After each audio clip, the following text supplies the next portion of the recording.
Hello guys, Dance Gaming here, thank you very much for watching. So today I'm gonna show you some matches with my small account, which is sitting at 3500 trophies guys, and it's free to play. I'm trying to not spend any money here, and I'm almost level 9, but I'm level 8 at the moment, so I can say that I'm level 8. And I'm not trying to maintain this level artificially guys, as some people do. They don't donate any troops. I'm actually doing quite the opposite. I'm donating as much as I can, 3000 overall with this account. And the reason is to get this 40,000 gold and to buy a legendary from the shop. And I have the princess right there at the moment, but I don't have the money, and as my nickname says, I'm not gonna put anything. So next time she's there, I'll probably be the one that clicks on 40,000 and just gets her, because it's worth it guys. Legendaries are quite the change in your deck. I got one 2 weeks ago in my main account, and I can say that it's helping me a lot. And this is my deck right now. It's a typical Hog Cycle deck, which most people might be aware of it, and this is the exact variation that you have seen in most of my videos, even though I have minion hordes instead of minions sometimes, and I get some archers instead of goblins or goblin archers, or skeletons here and there, mini pack instead of barbarians, just small changes of playstyle. And this is the one that I like the most at the moment. I think it suits mostly the meta, so if you want to try it, go for it. And if you want me to give you some tips, hit me in the comments, and I'll be able to show you and to help you with that. So let's go to the battle log, so you can see just which type of decks I'm seeing the most. There are some golem decks, but mostly Straw Giant, Hog decks, and minor decks, okay, with all the legendaries of course to support typical matches in legendary arena, at least in the highest levels. So the match I want to show you at the moment is against a Royal Giant deck. This is the one with level 10 commons, no legendaries, so I cannot say that he had the big edge in this case, but it was a nice match because I made some mistakes in the beginning, quite big ones, and I was able to recover later on. So in the beginning I'm gonna pause just for a second, because the typical thing that I say is that I have a good starting hand for attacking, and I'm expecting to do just that. Maybe Hog Rider with barbarians, but usually just Hog Rider with the goblins behind and zapping everything on sight that stops them. So I have the perfect attacking hand, and I wasn't expecting this to happen.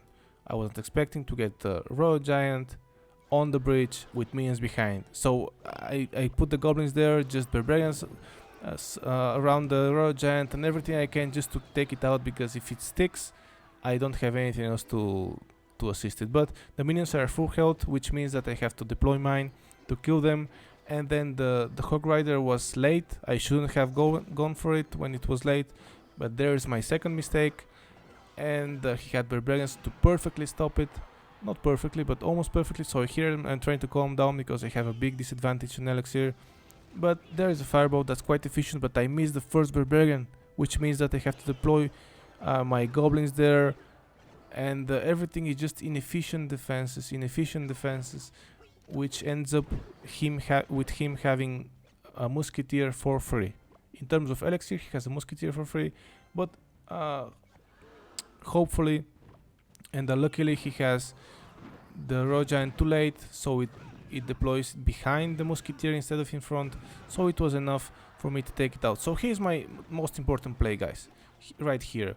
So I took it out and I went to the barbarians instead of the cannon, because I wanted to deal damage to his tower and with the exchange of damage to my tower. That was also a mistake in hindsight, but these minions there will do two things. First, his minions were full HP and they're gonna kill my barbarians, so when they cross the bridge I'm gonna deal with them anyway. So why not deal with them right now when he has no elixir to kill my minions, and then he has to kill them anyway, which will mean that killing them there is the best case scenario. Even though it's an attacking move, it's mostly a defensive one, and he has to respond to that, and he as a player didn't realize that he has to respond, and this is what happens. So just this barbarian tanking there, it's enough for the minions to reach the tower. So, and even though they die to 2 hits instead of 1, they deal quite a lot of damage. In tournament level they would have needed 3 hits, which will mean that the tower will be down, but with him not playing the arrows meant that I took all this damage to his tower, and he starts with some barbarians to that side for some reason, which I'm obviously able to fireball and zap because I don't want them to be behind the royal giant. And any attack, any small troops that he deploys, I just have to deal with because I cannot take more damage in my tower. Just from my play in the beginning, I had no good defenses from there on. And since there are no barbarians, I was confident enough to go with the Hog Rider, which wasn't a good play, and the fireball to the Musketeer was a good thing to do, just so I can chip the damage, chip his tower as well. And he predicted my barbarians to be deployed and fireball them, which was amazing play from his side. But here is the most important part from the game: this cannon there meant that he has only barbarians to stop my Hog Rider. Okay, so when he did that, he didn't realize 2 things. First, I have Hog Rider in Psycho, and second, I can annihilate his barbarians easily. So I just have to wait for this cannon to expire and take out his tower with ease.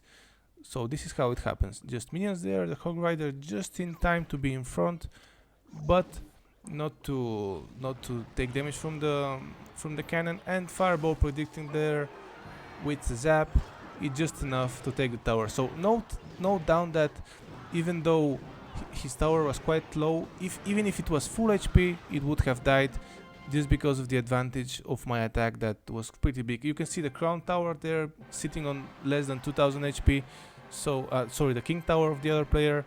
So even though his mistake not stopping my minions, it's what made me win the game at the end, he couldn't have done anything when I predicted fireball there and zap. So if you realize to an extent that the defense of the other player will be exactly one thing and you have a counter for that, just deploy it, just predict it.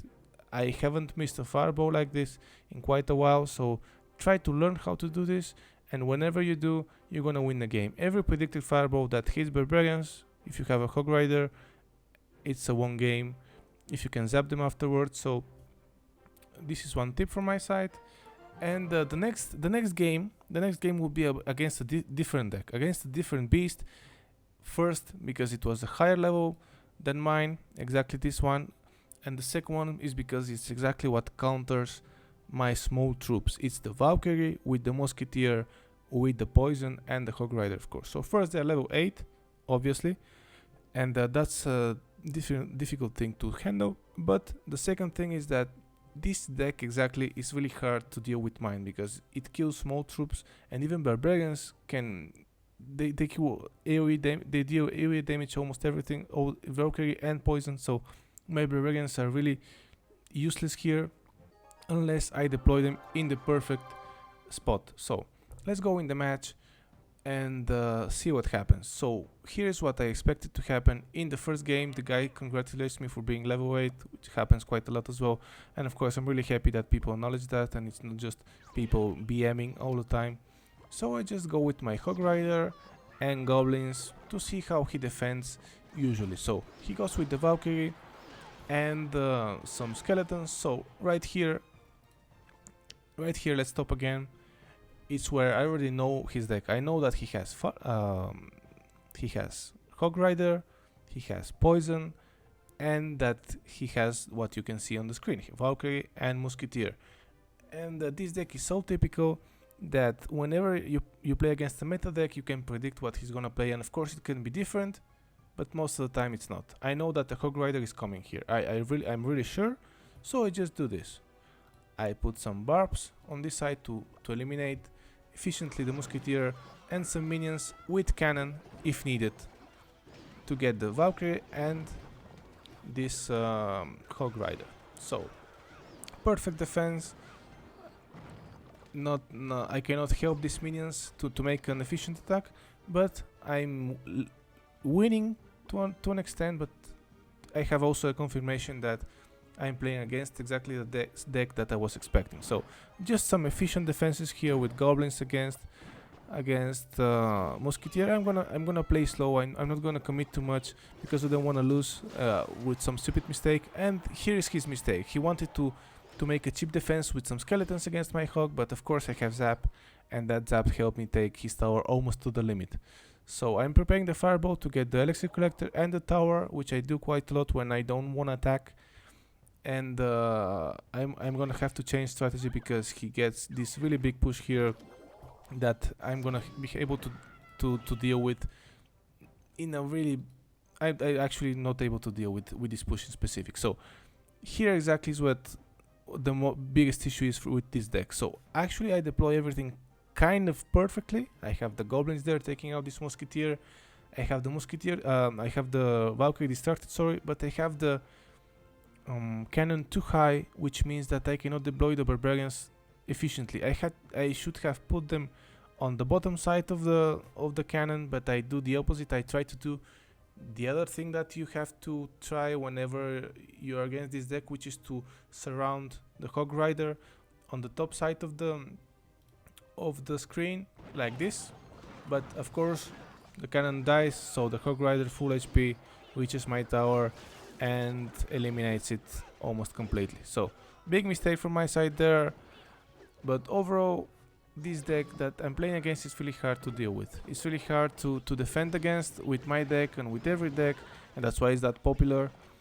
And at least I have these minions to take out this Valkyrie, but overall we're gonna see some poison now, and the match is getting complicated even though his tower is almost down. So this is my strategy now, changing to just 2 fireballs to take out the tower. I don't want this musketeer as well to have anything to do. He wants to make some cheap attack with his Hog Rider and some skeletons, which I don't mind because he can defend cheaply. And now I need for 35 seconds to defend. My defense is actually attacking. I wanna make his attack not be as he wants him to be. I can fireball right there just because the Hog Rider is coming. Bam! And I have the cannon to distract, just dealing as much damage as I can before the poison starts playing. Okay, the poison is what can stop my defenses, but if you defend on the bridge because you know how the other player is gonna go, you can defend it at least to the level that I have, because I can just fireball and zap and win the game. So whenever you just need 2 fireballs, you can make your other defenses predicted, and don't be scared to use spells. As I said before, after the last game, but I have to say it again, don't be scared to just use your spells when you know that the unit is coming. Like, if you have the experience and you're sure that the Hog Rider is gonna come there, because it makes sense to come there. Like, Hog Rider should be in front of the other unit, so if the Musketeer is approaching the breach, it makes sense that a Hog Rider will appear in front of it.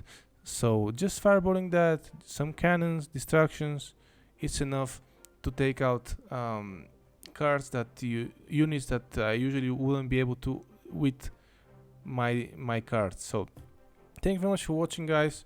I hope you have enjoyed this series with my Smurf account. If you want to see something in specific, as I always say, just let me know in the comments, guys. I'm really here to please you. So if you want to see some matchups, and or my other Royal Giant deck that I have in my main account, I have Royal Giant with Mini P.E.K.K.A. If you want to see that, let me know. If you want to see something else, also let me know. So thank you again for watching, and I wish you a wonderful day. See you in the next one. Ciao, ciao.